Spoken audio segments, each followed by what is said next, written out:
Welcome to Pindar Poetry. We hope you learned something new. You start by creating the bot in Bot Father and immediately copy the API token. Treat it like a password. Next, set up your local project. Create a folder, initialize package management, and install a Telegram library. Once done, create a env or config file to store the token and any webhook URLs.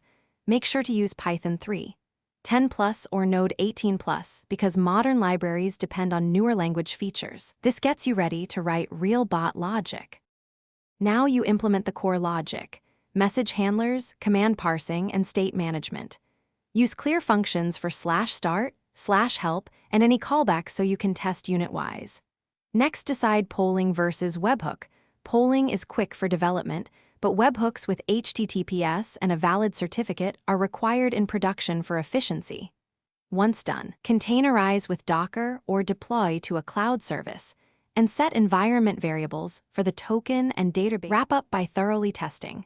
Run end-to-end flows, simulate unexpected input, and verify rate limits and permission checks.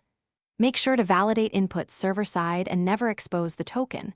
Rotate keys regularly and use least privilege for databases. Once done, add monitoring and alerting for errors and use structured logs to trace issues. If something goes wrong, first check logs and token validity. A common fix is regenerating the bot father token and updating your environment without changing code. Thanks for watching. Consider subscribing if we helped you.